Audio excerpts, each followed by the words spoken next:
मित्रांनो, एक सरकारी शिक्षक आपल्या घरात आपल्या लाडक्या छोट्या मुलासोबत बसलेला असतो.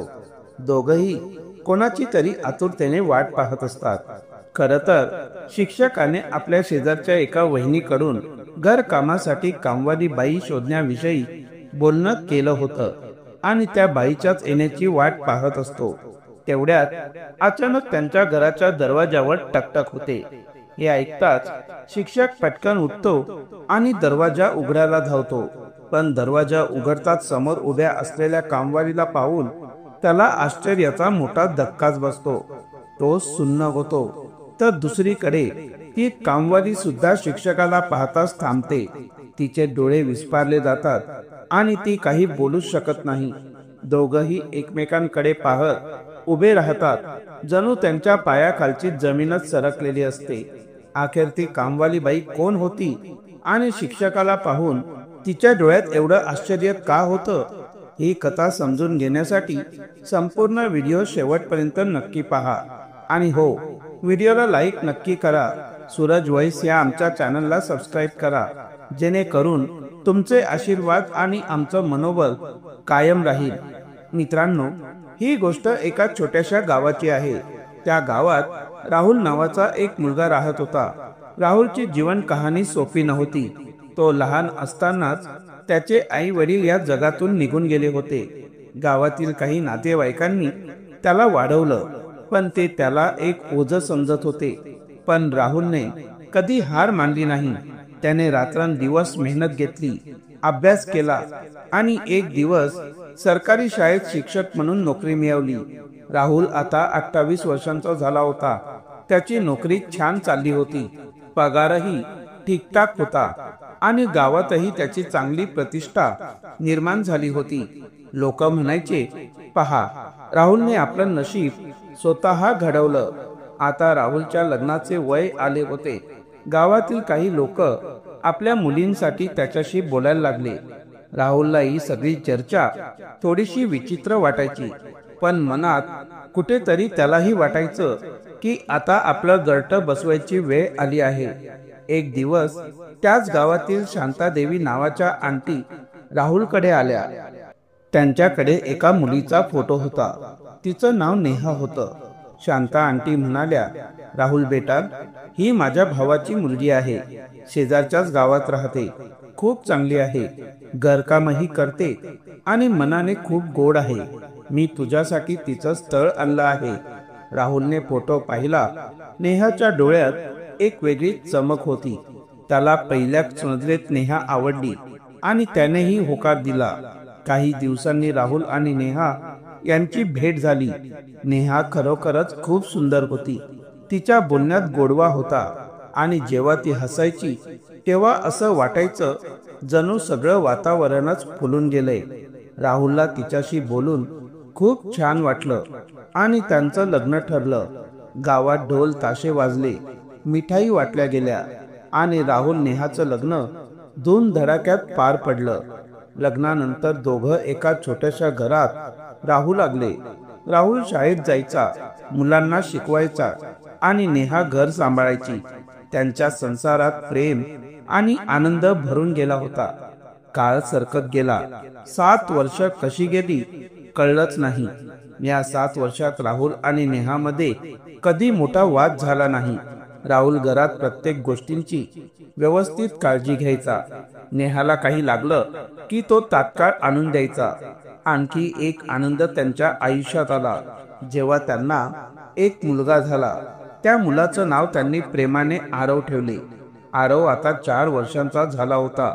आरव खोडकर पण खूप गोंडस मुलगा होता. त्याचं एक हसू पाहून राहुल आणि नेहाचा सगळा थकवा दूर व्हायचा. नेहा आता घरातच असायची आणि आरवची देखभाल करायची आणि राहुल आपल्या शिक्षक धर्मात व्यस्त असायचा.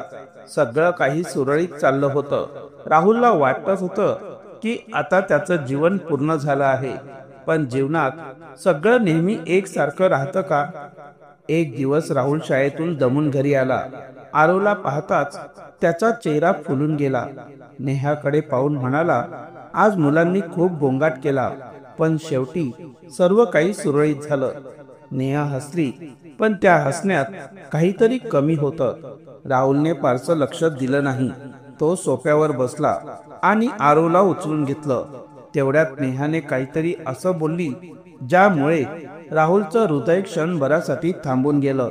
नेहा म्हणाली, राहुल, मला असं वाटतंय की आता आपल्याला एकमेकांपासून वेगळं झालं पाहिजे. राहुलला असं वाटलं जसं कोणीतरी त्याच्या छातीत जोरात आतोडा मारला असावा. तो पूर्णपणे गोंधळून गेला. त्याने विचारलं, नेहा, तू हे काय बोलत आहेस? अशा प्रकारचा विनोद करू नकोस.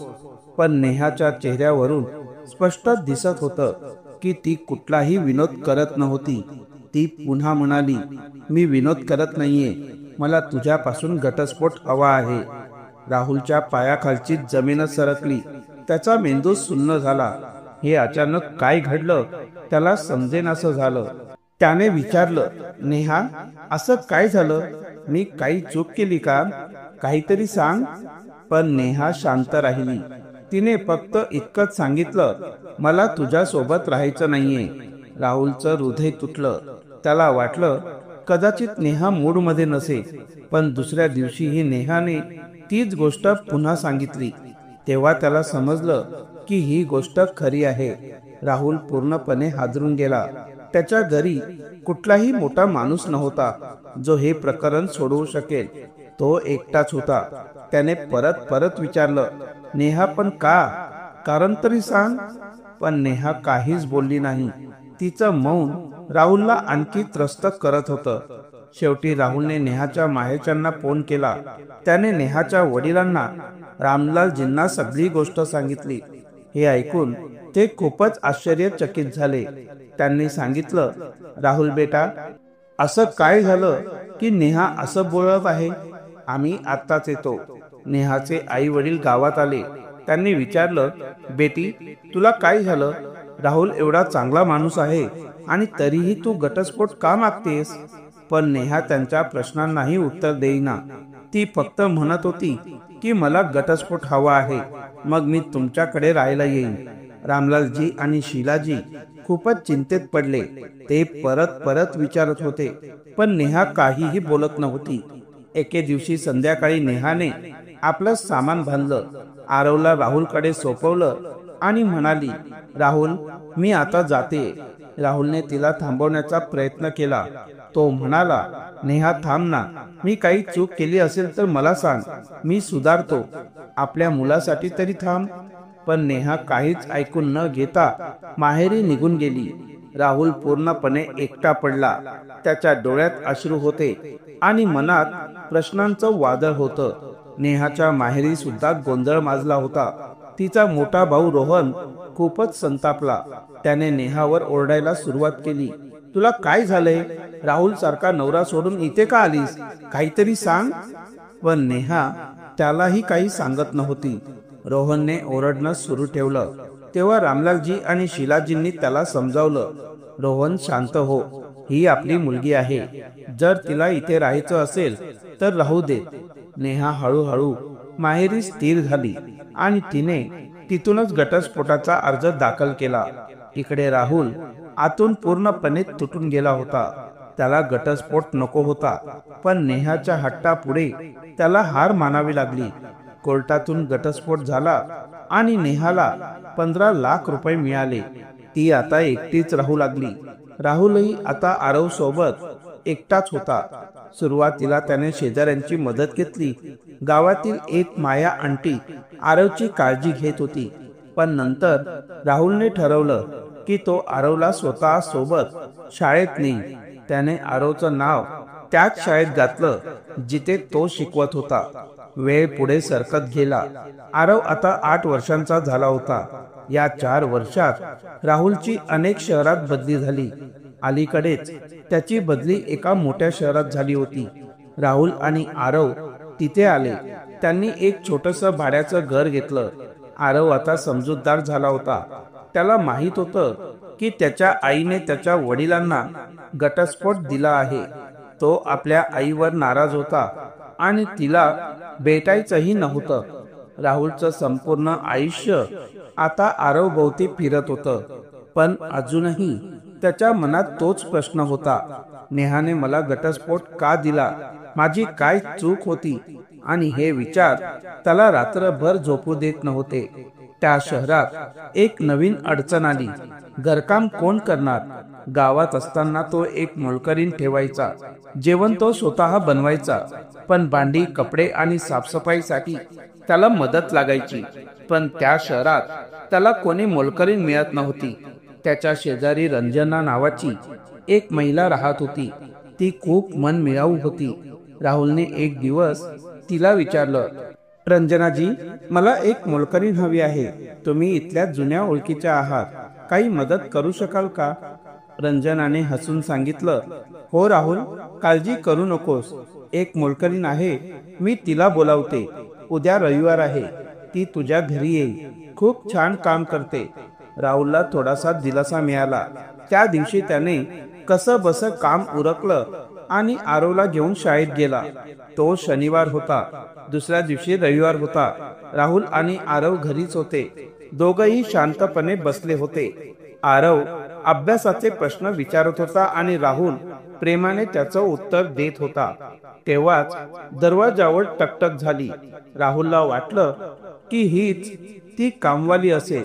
त्याने उठून दरवाजा उघडला आणि समोरचं दृश्य पाहून त्याचा श्वासच थांबला. कारण त्याच्या समोर दुसरी तिसरी कोणी नसून त्याची घटस्फोटित बायको नेहा होती. राहुलच्या डोळ्यात आश्चर्य आणि मनात एकच गोंधळ उभा राहिला. ही नेहा इथे काय करते? तिला तर मी 15 लाख रुपये दिले होते, मग आता ही इथे कशाला आलीये? त्याने विचारलं, तुला रंजनाने पाठवलंय का? नेहाने केवळ डोकं हलवून होकार दिला. राहुलचं मन दडदडायला लागलं. नेहा त्याच्याकडे पाहू शकत नव्हती. तिने सोफ्यावर बसलेल्या आरवकडे पाहिलं, जो आता मोठा झालेला होता. काही न बोलता नेहा वळली आणि निघून जायला लागली. राहुलने तिला थांबवलं. नेहा, थांब, मला तुझ्याशी बोलायचं आहे. या कित्येक वर्षांपासून माझ्या मनात असलेल्या प्रश्नांचं उत्तर आज तरी दे. नेहाच्या डोळ्यात अश्रू उभे राहिले. ती रडू लागली. राहुलने तिला आत नेलं, पाणी दिलं आणि आरवला खेळायला बाहेर पाठवलं. दोघही बसले आणि संवाद सुरू झाला. राहुल म्हणाला, नेहा, खरं सांग, तू कामवाली का झालीस? मी तुला इतके पैसे दिले होते आणि तू मला घटस्फोट का दिलास? नेहाने डोळे पुसले आणि सांगायला सुरुवात केली, राहुल, तुझ्या सोबत सगळं छान होतं, पण एकदा मार्केटमध्ये माझा कॉलेजचा मित्र विशाल मला भेटला. तो माझ्यावर प्रेम करत होता, पण मीही त्याच्या गोड बोलण्यात भुलले. त्याने सांगितलं की तू राहुलला घटस्फोट दे, मी तुझ्याशी लग्न करीन. मी त्याचं ऐकलं आणि तुला सोडलं. पण जेव्हा घटस्फोटानंतर मी त्याला भेटले, त्याने माझ्या सोबत वाईट वागण्याचा प्रयत्न केला. जेव्हा मी विरोध केला तेव्हा त्याने स्पष्ट सांगितलं की तो फक्त माझा फायदा घ्यायला पाहत होता. मी तुटून गेले, पण माहेरी आले. त्यानंतर कोरोनाचा काळ आला. आई वडील आजारी पडले. सगळी रक्कम त्यांच्या उपचारात खर्च झाली, पण त्यांना वाचवता आलं नाही. भाऊ रोहन माझ्यावर रागावला. वहिनीने टोमणे मारले आणि शेवटी मला घराबाहेर काढलं.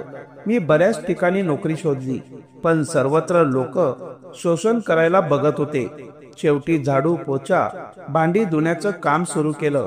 या शहरात मला कोणी ओळखत नव्हतं. रंजनाने तुझं नाव घेतलं म्हणून मी इथे आले. हे ऐकून नेहा पुन्हा रडू लागली. राहुलला तिची दया आली. त्याने सांगितलं, नेहा, जे झालं ते विसरून जा. नेहा जायला निघाली, पण राहुलने तिला थांबवलं. कुठे चाललीयेस? माझ्या घरी काम कर, मी तुला पगार देईन. नेहा म्हणाली, मी फुकटही काम करेन, जेणेकरून मला माझ्या मुलाला रोज पाहता येईल. राहुल म्हणाला, नाही, तुला पैसे घ्यावेच लागतील. नेहा मुकाट्याने त्याचं ऐकते. ती काम करायला लागते. काही दिवस जातात. राहुलला वाटायला लागतं की नेहाला पुन्हा स्वीकारावं का. 1.5 महिन्यानंतर एक दिवस राहुलने नेहाचा हात धरला आणि म्हणाला, नेहा, आपण पुन्हा एकत्र राहू शकतो का? जर तू तयार असशील तर. नेहाच्या डोळ्यात पाणी आलं. ती राहुलच्या पायांवर कोसळली आणि म्हणाली, जर असं झालं तर मी तुझे उपकार कधीही विसरणार नाही. दोघांनी मंदिरात जाऊन पुन्हा लग्न केलं. सुरुवातीला आरव नाराज झाला, पण राहुलने त्याला समजावलं. हळूहळू आरवनेही नेहाला माफ केलं. आता राहुल, नेहा आणि आरव त्या शहरात आनंदाने राहत आहेत. ही गोष्ट ऐकून अनेकांना विश्वास बसत नव्हता की राहुलने नेहाला पुन्हा स्वीकारलं. मित्रांनो, जर तुम्ही राहुलच्या जागी असतात तर काय केलं असतं आणि नेहाच्या बाबतीत तुम्हाला काय वाटतं, आम्हाला कमेंट करून नक्की सांगा. व्हिडिओला लाईक करा आणि आमचा यूट्यूब चॅनल सूरज व्हॉइसला सबस्क्राईब करा. पुन्हा भेटूया अशाच एका हृदयस्पर्शी आणि प्रेरणादायक खरी कहाणी घेऊन. जय हिंद, जय भारत. धन्यवाद.